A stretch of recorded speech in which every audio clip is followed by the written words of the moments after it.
Funding for this program is provided by. Additional funding provided by.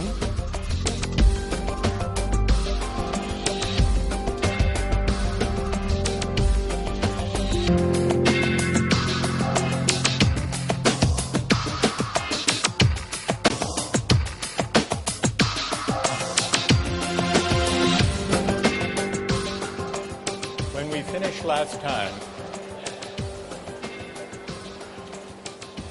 we were looking at John Stuart Mill's attempt to reply to the critics of Bentham's utilitarianism. In his book Utilitarianism, Mill tries to show that critics to the contrary, it is possible within the utilitarian framework to distinguish between higher and lower pleasures. It is possible to make qualitative distinctions of worth, and we tested that idea with the Simpsons and the Shakespeare excerpts. And the results of our experiment seem to call into question Mill's distinction, because a great many of you reported that you prefer the Simpsons, but that you still consider Shakespeare to be the higher or the worthier pleasure. That's the dilemma with which our experiment confronts Mill. What about Mill's attempt to account for the specially weighty character of individual rights and justice in Chapter 5 of Utilitarianism? He wants to say that individual rights are worthy of special respect. In fact, he goes so far as to say that justice is the most sacred part and the most incomparably binding part of morality. But the same challenge could be put to this part of Mill's defense. Why is justice the chief part and the most binding part of all morality? Well, he says because in the long run, if we do justice and if we respect rights, society as a whole will be better off in the long run. Well, what about that? What if we have a case where making an exception and violating individual rights actually will make people better off in the long run? Is it all right then to use people? And there's a further objection that could be raised against Mill's case for justice and rights. Suppose the utilitarian calculus in the long run works out as he says it will, such that respecting people's rights is a way of making everybody better off in the long run. Is that the right reason? Is that the only reason to respect people? If the doctor goes in and yanks the organs from the healthy patient who came in for a checkup to save 5 lives, there would be adverse effects in the long run. Eventually, people would learn about this and would stop going in for checkups. Is it the right reason? Is the only reason that you as the doctor won't yank the organs out of the healthy patient that you think, well, if I use him in this way, in the long run, more lives will be lost? Or is there another reason, having to do with intrinsic respect for the person as an individual?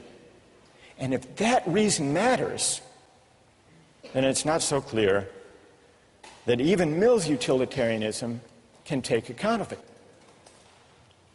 Fully to examine these two worries or objections to Mill's defense, we need to push further.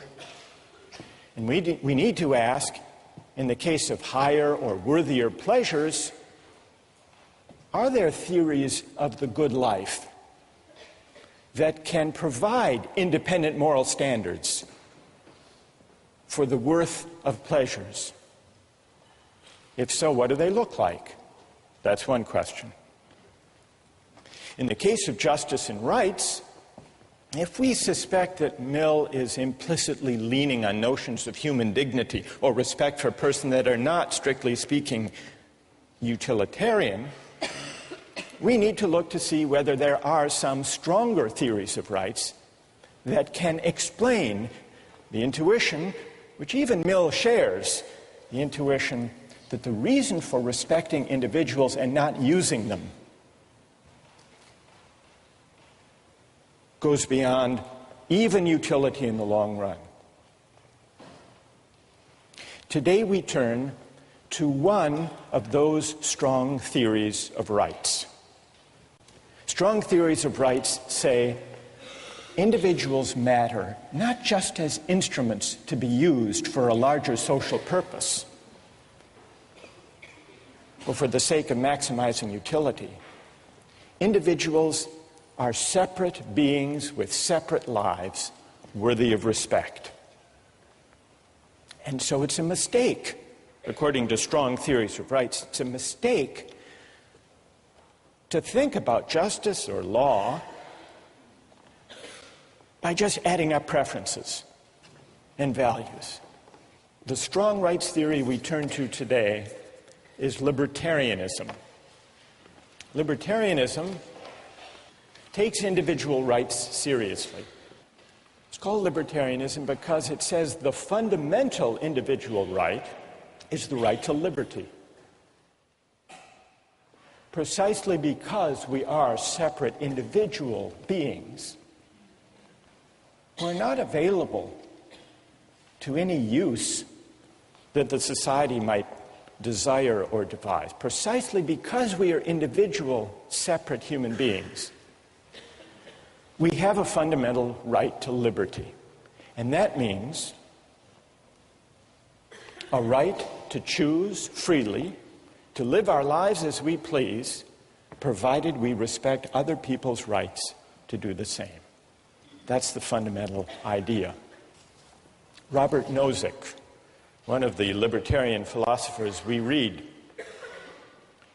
for this course, puts it this way: individuals have rights. So strong and far-reaching are these rights that they raise the question of what, if anything, the state may do. So what does libertarianism say about the role of government or of the state? Well, there are three things that most modern states do that, on the libertarian theory of rights, are illegitimate, are unjust. One of them is paternalist legislation. That's passing laws that protect people from themselves. Seatbelt laws, for example, or motorcycle helmet laws. The libertarian says it may be a good thing if people wear seatbelts, but that should be up to them. And the state, the government, has no business coercing them, us, to wear seatbelts by law. It's coercion. So no paternalist legislation, number one. Number two, no morals legislation. Many laws try to promote the virtue of citizens or try to give expression to the moral values of the society as a whole. Libertarians say that's also a violation of the right to liberty. Take the example of, well, a classic example of legislation offered in the name of promoting morality, traditionally, have been laws that prevent sexual intimacy between gays and lesbians. The libertarian says, nobody else is harmed, nobody else's rights are violated, so the state should get out of the business entirely of trying to promote virtue or to enact morals legislation.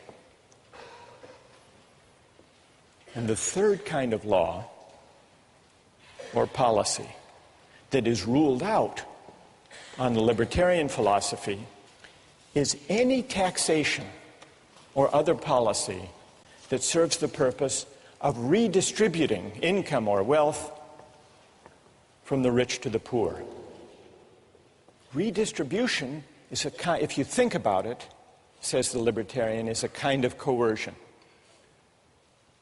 What it amounts to is theft by the state or by the majority, if we're talking about a democracy, from people who happen to do very well and earn a lot of money.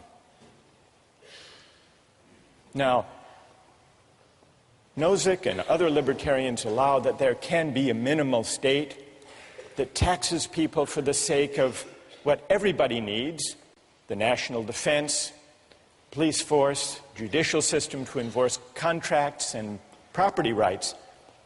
But that's it. Now, I want to get your reactions to this third feature of the libertarian view. I want to see who among you agree with that idea and who disagree and why. But just to make it concrete and to see what's at stake, consider the distribution of wealth in the United States. The United States is among the most inegalitarian societies as far as the distribution of wealth of all the advanced democracies.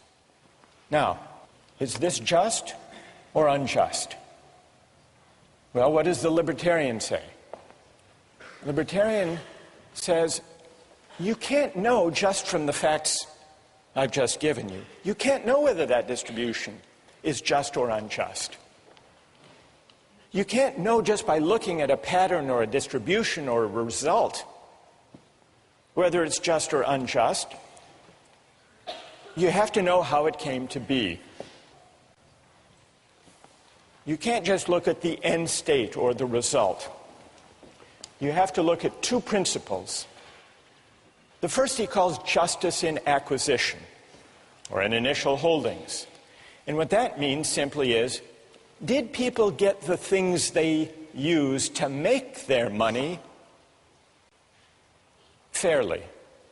So we need to know, was there justice in the initial holdings? Did they steal the land or the factory or the goods that enabled them to make all that money?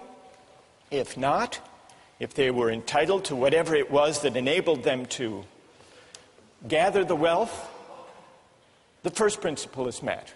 The second principle is, did the distribution arise from the operation of free consent? People buying and trading on the market. As you can see, the libertarian idea of justice corresponds to a free market conception of justice. Provided people got what they used fairly, didn't steal it, and provided the distribution results from the free choice of individuals buying and selling things, the distribution is just. And if not, it's unjust. So let's, in order to fix ideas for this discussion, take an actual example. Who's the wealthiest person in the United States? Wealthiest person in the world? Bill Gates. It is. That's right. Here he is. You'd be happy too. Now, what's his net worth? Anybody have any idea? That's a big number. During the Clinton years, remember there was a controversy. Donors, big campaign contributors, were invited to stay overnight in the Lincoln bedroom at the White House. I think if you contributed $25,000 or above, someone figured out at the median contribution that got you invited to stay a night in the Lincoln bedroom, Bill Gates could afford to stay in the Lincoln bedroom every night for the next 66,000 years.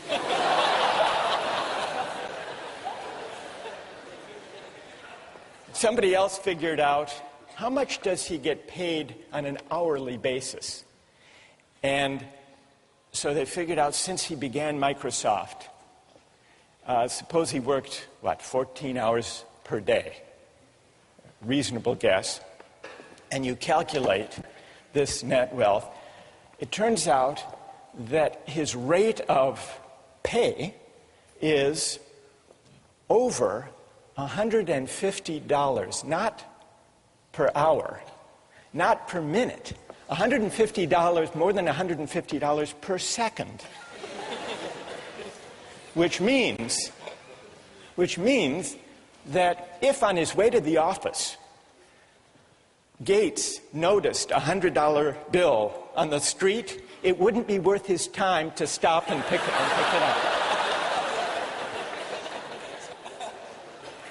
Now, most of you will say, someone that wealthy, surely we can tax them to meet the pressing needs of people who lack an education or lack enough to eat or lack decent housing. They need it more than he does. And if you were a utilitarian, what would you do? What tax policy would you have? You'd redistribute in a flash, wouldn't you?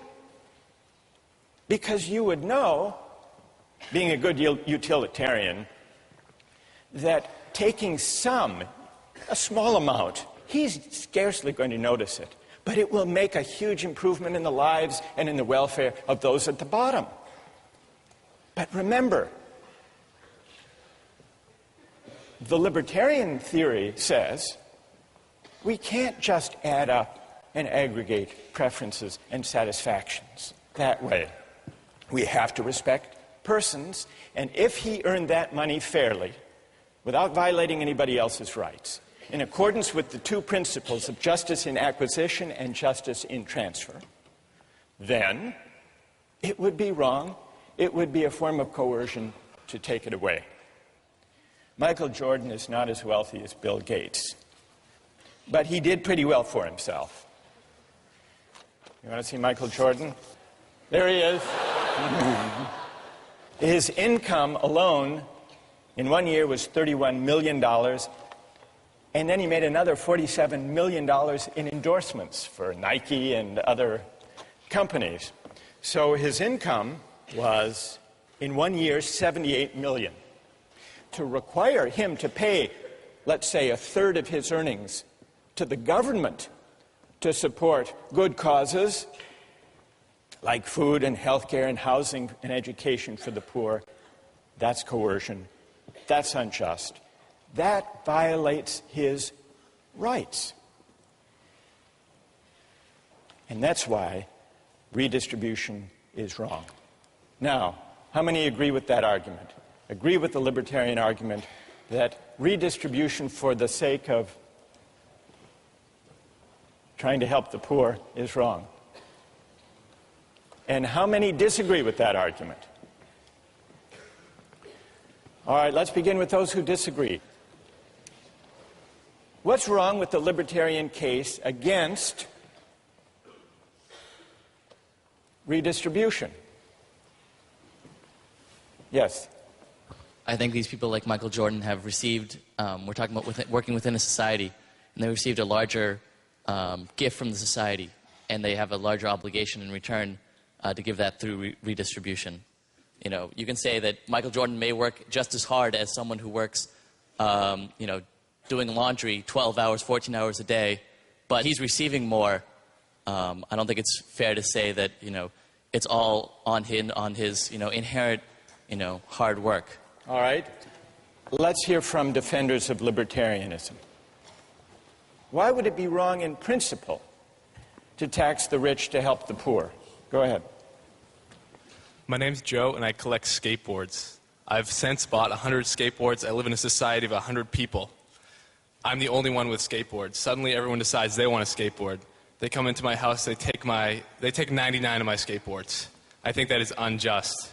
Now, I think in certain circumstances, it becomes necessary to overlook that injustice, perhaps condone that injustice, as in the case of the cabin boy being killed for food. If people are on the verge of dying, perhaps it is necessary to overlook that injustice, but I think it's important to keep in mind that we're still committing injustice by taking people's belongings or assets. Are you saying that taxing Michael Jordan, say at a 33% tax rate,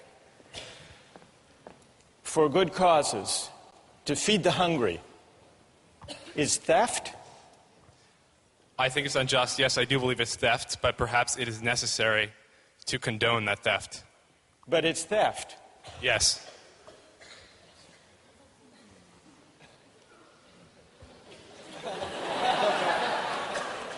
Why is it theft, Joe?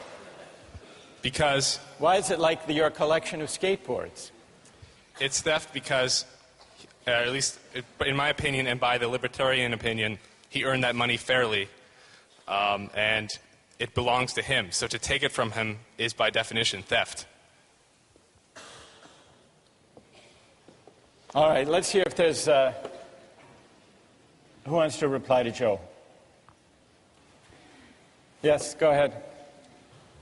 I don't think this is necessarily a case in which you have 99 skateboards and the government, or you have 100 skateboards and the government's taking 99 of them. It's like you have more skateboards than there are days in a year. You have more skateboards than you're going to be able to use in your entire lifetime, and the government is taking part of those. And I think that if you're operating in a society in which the government doesn't redistribute wealth, that allows for people to amass so much wealth that people who haven't started from the equal footing in our hypothetical situation that doesn't exist in our real society get undercut for the rest of their lives. So you're worried that if there isn't some degree of redistribution, if some are left at the bottom, there will be no genuine equality of opportunity. All right? The idea that taxation is theft. Nozick takes that point one step further. He agrees that it's theft. He's more demanding than Joe. Joe says it is theft. Maybe in an extreme case it's justified. Maybe a parent is justified in stealing a loaf of bread to feed his or her hungry family. So Joe is what would you call yourself, a compassionate quasi-libertarian? Nozick says, if you think about it, taxation amounts to the taking of earnings. In other words, it means taking the fruits of my labor. But if the state has the right to take my earnings or the fruits of my labor, isn't that morally the same as, according to the state, the right to claim a portion of my labor? So taxation actually is morally equivalent to forced labor, because forced labor involves the taking of my leisure, my time, my efforts, just as taxation takes the earnings that I make with my labor. And so for Nozick and for the libertarians, taxation for redistribution is theft, as Joe says, but not only theft, it's morally equivalent to laying claim to certain hours of a person's life and labor. So it's morally equivalent to forced labor. If the state has a right to claim the fruits of my labor, that implies that it really has an entitlement to my labor itself. And what is forced labor? Forced labor, Nozick points out, is what? Is slavery. Because if I don't have the right, the sole right, to my own labor, then that's really to say that the government or the political community is a part owner in me. And what does it mean for the state to be a part owner in me? If you think about it, it means that I'm a slave, that I don't own myself. So what this line of reasoning brings us to is the fundamental principle that underlies the libertarian case for rights. What is that principle? It's the idea that I own myself. It's the idea of self-possession. If you want to take rights seriously, if you don't want to just regard people as collections of preferences, the fundamental moral idea to which you will be led is the idea that we are the owners or the proprietors of our own person. And that's why utilitarianism goes wrong. And that's why it's wrong to yank the organs from that healthy patient. You're acting as if that patient belongs to you or to the community, but we belong to ourselves. And that's the same reason that it's wrong to make laws to protect us from ourselves, or to tell us how to live, to tell us what virtues we should be governed by. And that's also why it's wrong to tax the rich, to help the poor, even for good causes, even to help those who were displaced by the Hurricane Katrina. Ask them to give charity. But if you tax them, it's like forcing them to labor. Could you tell Michael Jordan he has to skip the next week's games and go down to help the people displaced by Hurricane Katrina? Morally, it's the same. So the stakes are very high.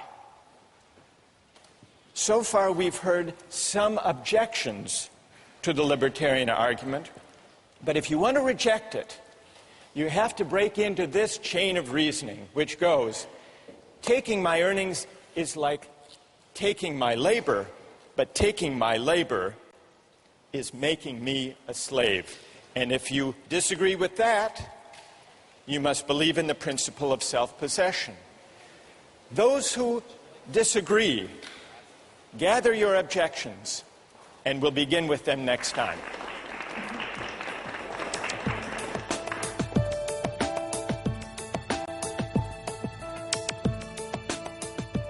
Anyone like to take up that point? Yes. I feel like when you live in a society, you give up that right. I mean, technically, if I want to personally go out and kill someone because they offend me, that is self-possession. Because I live in a society, I cannot do that.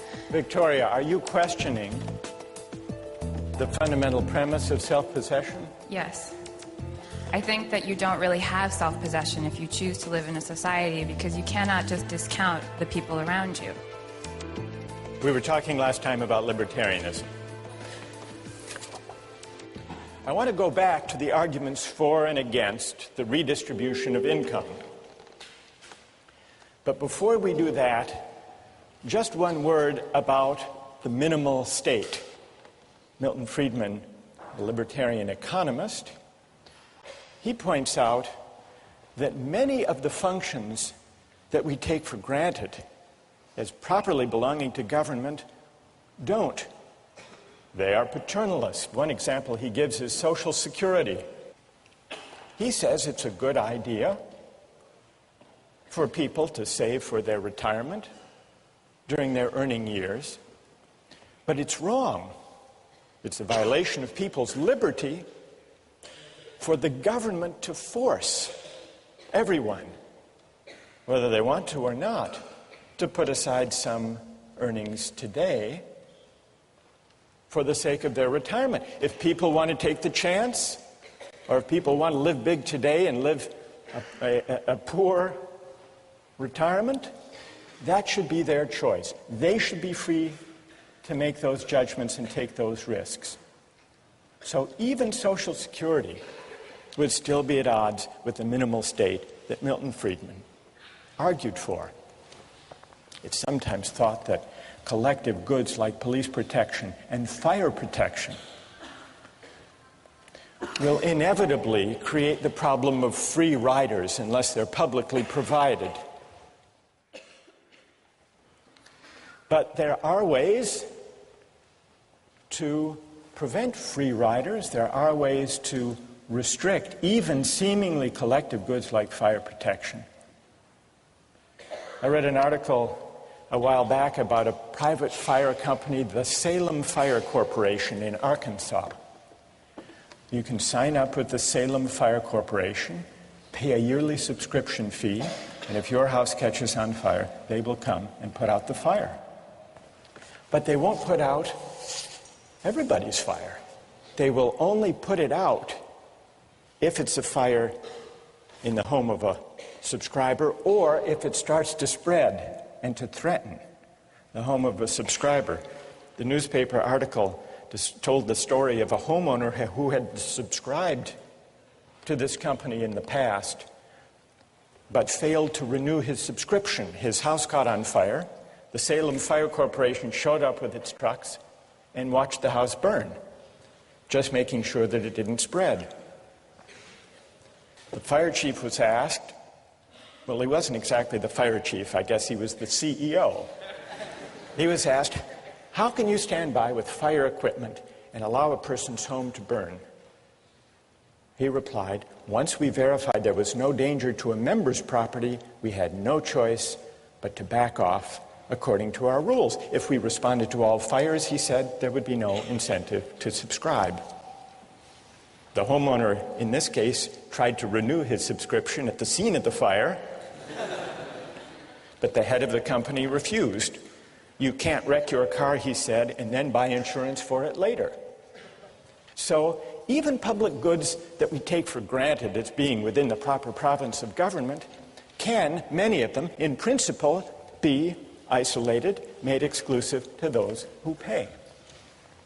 That's all to do with the question of collective goods and the libertarians' injunction against paternalism. But let's go back now to the arguments about redistribution. Now, underlying the libertarians' case for the minimal state is a worry about coercion. But what's wrong with coercion? The libertarian offers this answer. To coerce someone, to use some person for the sake of the general welfare, is wrong because it calls into question the fundamental fact that we own ourselves, the fundamental moral fact of self-possession or self-ownership.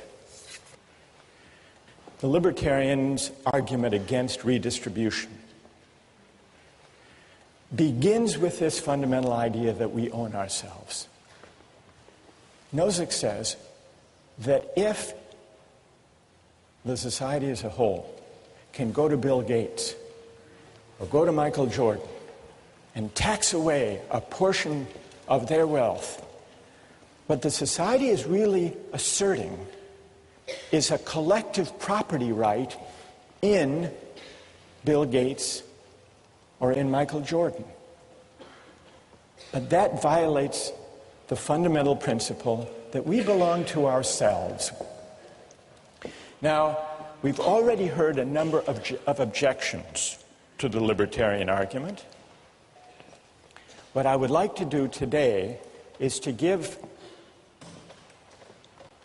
the libertarians among us a chance to answer the objections that have been raised.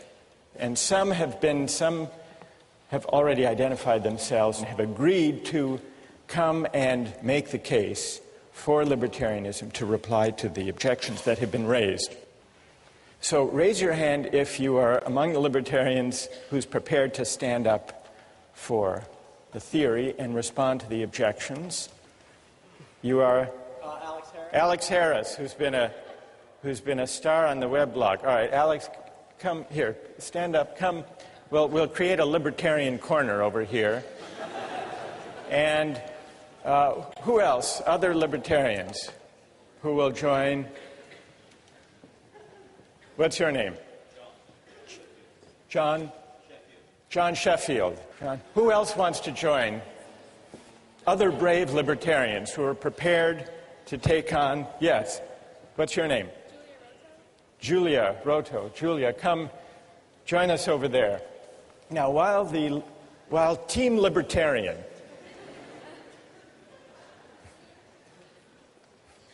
Julia, John, Alex. While Team Libertarian is gathering over there, let me just summarize the main objections that I've heard in class and on the website. Objection number one. And here, I'll come down to, I want to talk to Team Libertarian over here. So, objection number one is that the poor need the money more. That's an obvious objection. A lot more than do Bill Gates and Michael Jordan. Objection number two, it's not really slavery to tax, because at least in a democratic society, it's not a slaveholder. It's Congress. It's a democratic... You're smiling, Alex, already. You're confident you can reply to all of these? So, taxation by consent of the governed is not coerced. Third, some people have said, don't the successful, like Gates, owe a debt to society for their success that they repay by paying taxes? Who wants to respond to the first one? The poor need the money more. All right. And you're? John. John. All right, John. What's the answer? Here, I'll hold it. All right. The poor need the money more. That's quite obvious. I could use the money. You know, I certainly wouldn't mind if Bill Gates gave me $1 million. I mean, I'd take 1,000. But at some point, you have to understand that the benefits of redistribution of wealth don't justify the initial violation of the property right. If you look at the argument, the poor need the money more, at no point in that argument do you contradict the fact that we've extrapolated from agreed upon principles that people own themselves. We've extrapolated that people have property rights. And so whether or not it would be a good thing or a nice thing, or even a necessary thing for the survival of some people, we don't see that that justifies the violation of the right that we've logically extrapolated. Good. Okay. And so that also, I mean, there still exists this institution of like individual philanthropy. Milton Friedman makes this argument. All right, so Bill Gates Chicago. can give to charity if he wants to. Right. But it would still be wrong to coerce him. Exactly. To meet the needs of the poor. Exactly. Are the two of you happy with that reply? Anything to add? All right. Go ahead, Julie. I think, Julia, yes. Julia. I think I could also add, I guess I could add that there's a difference between needing something and deserving something. I mean, in an ideal society, everyone's needs will be met, but here we're arguing what do we deserve as a society. And, yeah. And the poor don't deserve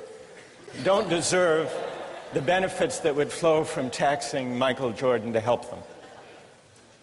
Based on what we've come up with here, I don't think you deserve something like that. All right, let me push you a little bit on that, Julia. The victims of Hurricane Katrina are in desperate need of help. Would you say that they don't deserve help that would come from the federal government through taxation? Okay, that's a difficult question. I think this is a case where they need help, not deserve it. But I think, again, if you hit a certain level of requirements to reach sustenance, you're going to need help. Like if you don't have food or a place to live, that's a case of need. So need is one thing, and desert is another. Exactly. All right. Who would like to reply?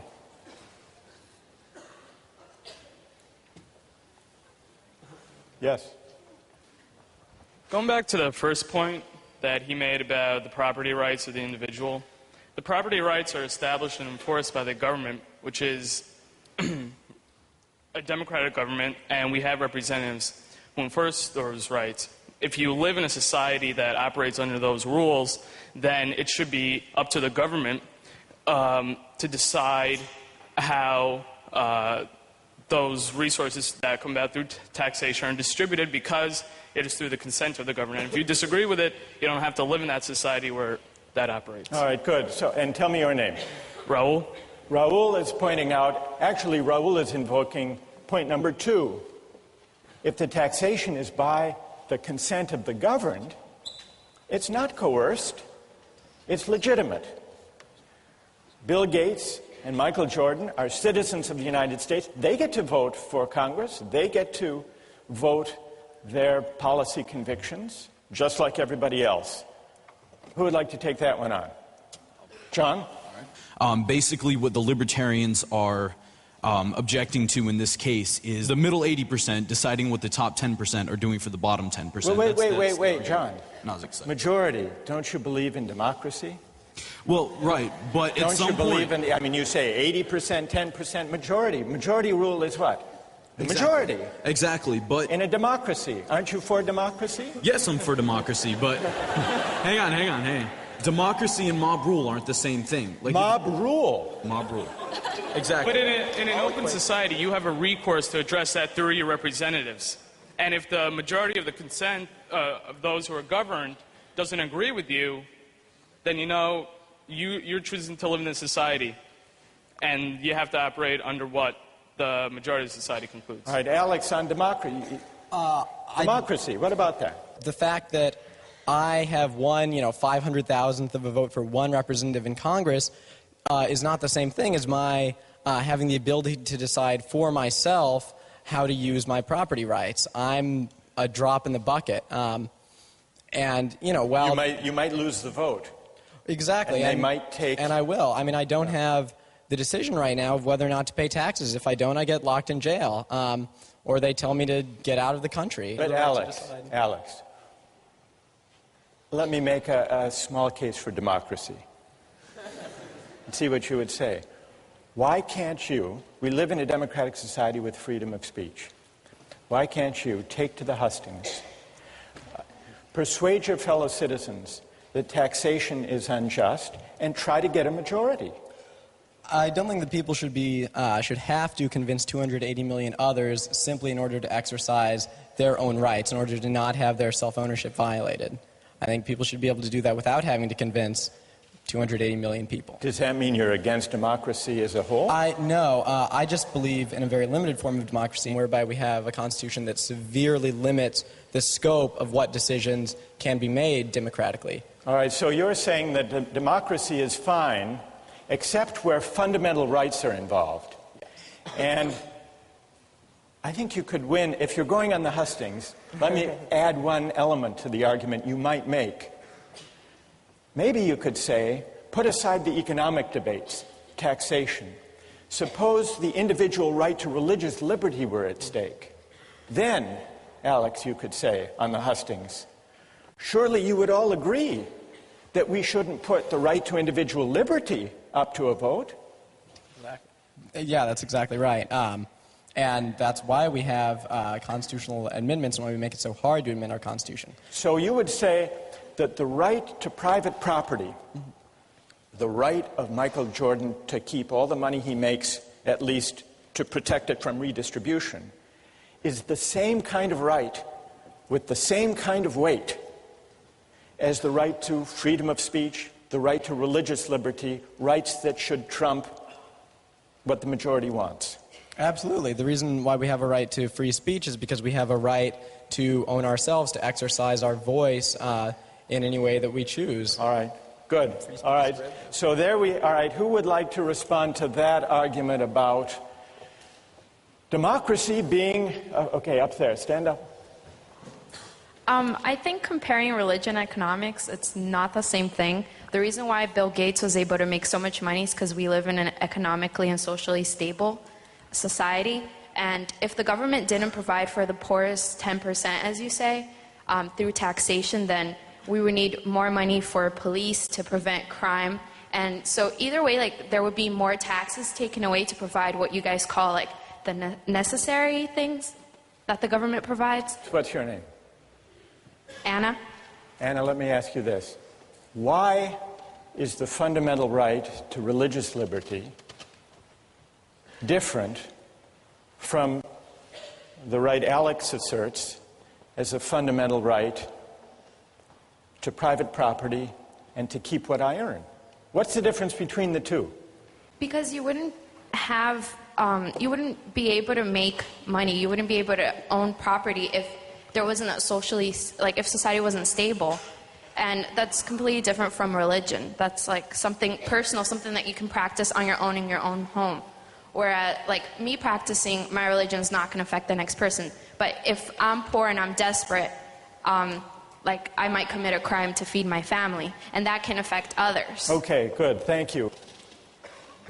Would it be wrong for someone to steal a loaf of bread to feed his starving family? Is that wrong? I believe that it is. Let's take a quick poll of the three of you. You say yes, it is wrong. It violates property rights. It's wrong.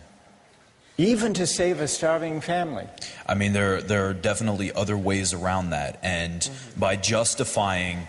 No, hang on, before you laugh at me. That didn't work.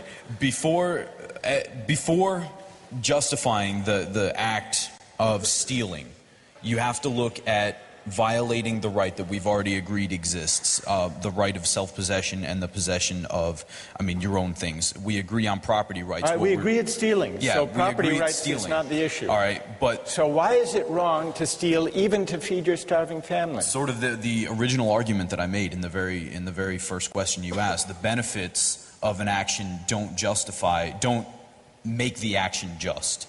What would you say, Julia? Is it all right to steal a loaf of bread to feed a starving family, or to steal a drug that your child needs to survive? I think I'm okay with that, honestly. Even from a libertarian standpoint, I think that, saying that you can just take money arbitrarily from people who have a lot to go to this pool of people who need it, but you have an individual who's acting on their own behalf to kind of save themselves. I think you said from the idea of self-possession, they're also in charge of protecting themselves and keeping themselves alive. So therefore, even from a libertarian standpoint, that might be okay. All right, that's good. That's good. All right, what about number 3 up here? Isn't it the case that the successful, the wealthy, owe a debt? They didn't do that all by themselves. They had to cooperate with other people.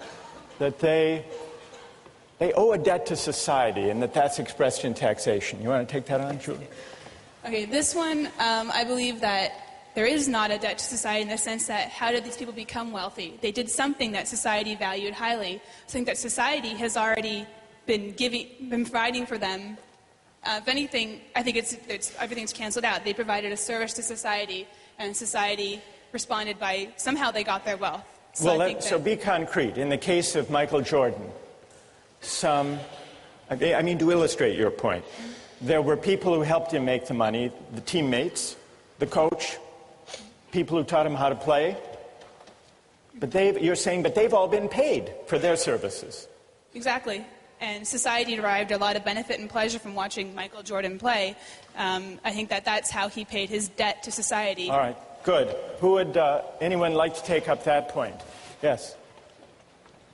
I think that there's a problem here with that we're assuming that a person has self-possession when they live in a society. I feel like when you live in a society, you give up that right. Technically, if I want to personally go out and kill someone because they offend me, that is self-possession.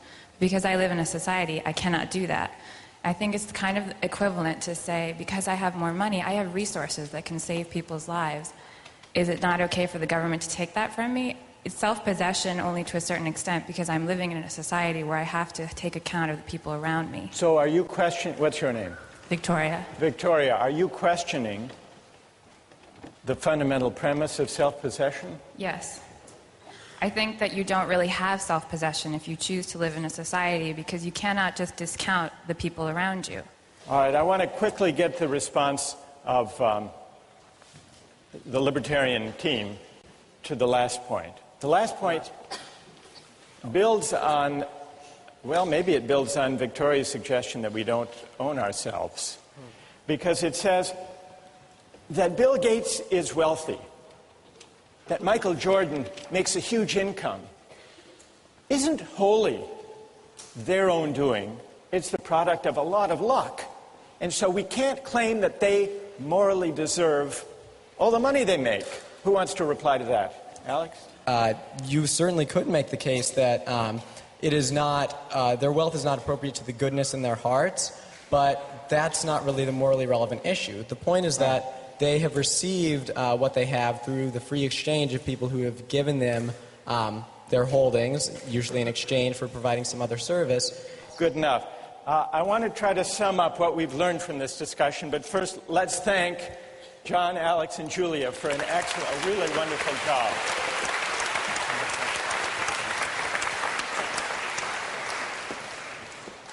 Toward the end of the discussion just now, Victoria challenged the premise of this line of reasoning, this libertarian logic. Maybe, she suggested, we don't own ourselves after all. If you reject the libertarian case against redistribution, there would seem to be an incentive to break into the libertarian line of reasoning at the earliest, at the most modest level, which is why a lot of people disputed that taxation is morally equivalent to forced labor. But what about the big claim, the premise, the big idea underlying the libertarian argument? Is it true that we own ourselves? Or can we do without that idea and still avoid what libertarians want to avoid,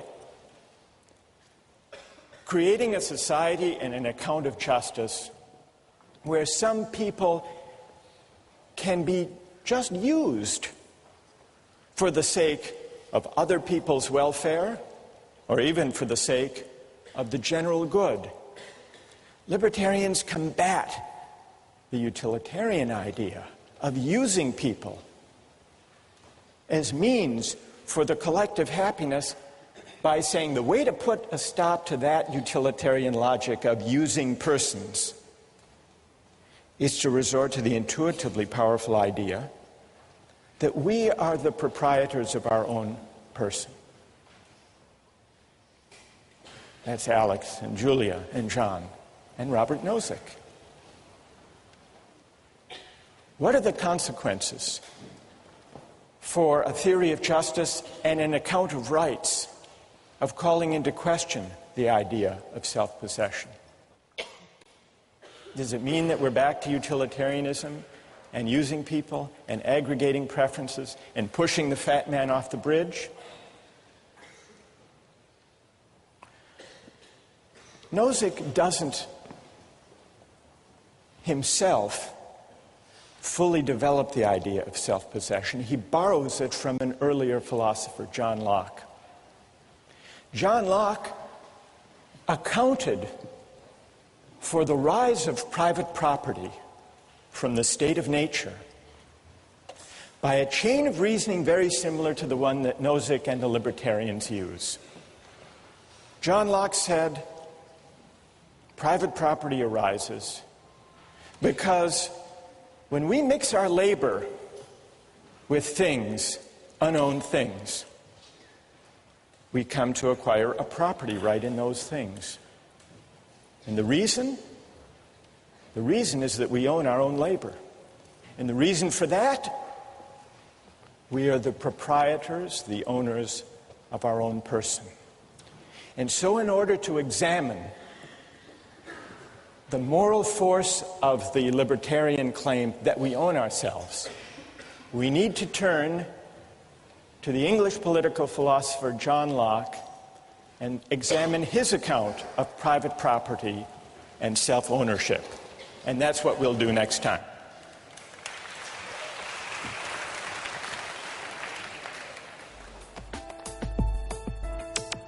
Don't miss the chance to interact online with other viewers of Justice. Join the conversation, take a pop quiz, watch lectures you've missed, and learn a lot more. Visit justiceharvard.org. It's the right thing to do.